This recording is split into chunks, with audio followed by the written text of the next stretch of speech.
පසුගිය කාලවකවානුවේදී දැඩි ලෙස කතාබහට ලක්වුණු සටන් කලාවක් තමයි වින් චුන් කියලා කියන්නේ. විශේෂයෙන්ම යිප් මෑන් චිත්‍රපට මාලාව මෙයට ලොකුම හේතුවක් වුණා.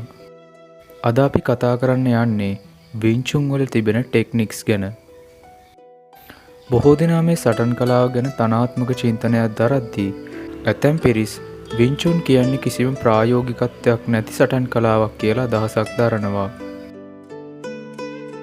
වින් චුන් ටෙක්නික්ස් ගැන කතා කරද්දී විශේෂයෙන්ම මෙහි එතරම් මූවමන්ට්ස් බලා ගන්න අපිට ලැබෙන්නේ නැහැ. ඒ කියන්නේ ඔයා පන්ච් එකක් ගහනවා නම් එක කෙලින් ගහන්න ඕන. බොක්සින් වල වගේ අත කවාකාරව හැසිරවීම වින් චුන් වල අනුමත කරන්නේ නැහැ. වින් චුන් වල එන තවත් විශේෂම කාරණාවක් තමයි පහර වැළැක්වීමත් සමගම පහර දීම.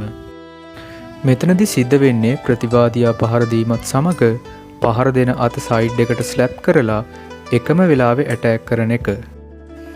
මේකට වින් චුන් වල කියන්නේ පක් සවෝ කියලා. වින් චුන් පහරවල් වල පවර් එක එන්නේ ඔයා ඉන්න ස්ටාන්ස් එක, හිප් එකෙන් ලැබෙන ශක්තිය වගේම ඔයා ශරීරයේ නිවැරදි ඉරියව්වෙන් තියාගෙන ඉන්න අවස්ථාවේදීය.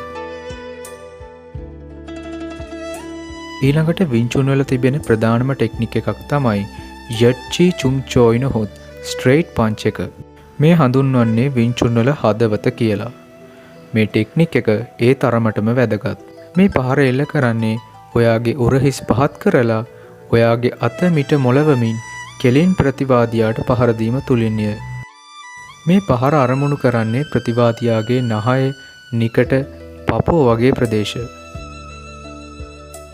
තවත් විශේෂ ටෙක්නික් එකක් තමයි චේන් පන්චස් නොහොත් ලින් වන් කින් කියලා කියන්නේ. මෙතනදි වෙන්නේ අපි කලින් කතා කරපු ස්ට්‍රේට් පන්චස් වලින් එක දිගට නොනවත්වා පහර දීමයි. ඊළඟට වින් චුන් වල එන ප්‍රධාන කොටසක් තමයි පාම් ස්ට්‍රයික්ස්. මේ පහරවල් එල්ල කරන්නේ ඔයාගේ ඇඟිලි මෙන්න මේ ආකාරයට තබා ගනිමින්. මේ පහරවල් අරමුණු කරන්නේ ප්‍රතිවාදියාගේ නිකට, නාසය, පපු ප්‍රදේශය වගේ තැන්. මේ පහරවල් එල්ල කළ හැකි වන්නේ ප්‍රතිවාදියා වඩාත් සමීපයේ සිටින විටයි. වින් චුන් වල ඇඟිලි යොදාගෙන එල්ල කරන තවත් මාරාන්තික පහරක් තමයි බිව් චී කියලා කියන්නේ. මේ පහරෙන් අරමුණු කරන්නේ ප්‍රතිවාදියාගේ ඇස් සහ උගුර ප්‍රදේශය. මෙම පහර වින් චුන් වල තිබෙන මාරාන්තිකම පහරක් විදියට හඳුන්වන්න පුළුවන්.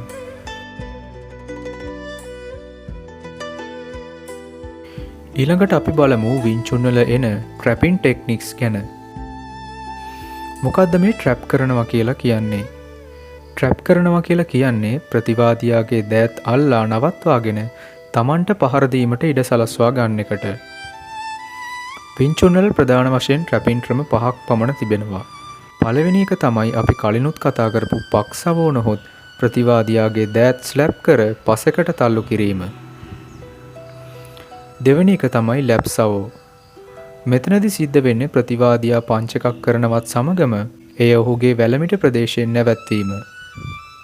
මෙයද වින් චුන් වල තාමත් හානිදායක ටෙක්නික් එකක්. තුන්වෙනි එක තමයි ජට් සවෝ. සතුරාගේ අත ක්ෂණිකව පහළට ඇදලා අතේ ස්ට්‍රක්චර් එක බිඳ දමන ක්‍රියාවලිය වෙනමින් හඳුන්වනවා.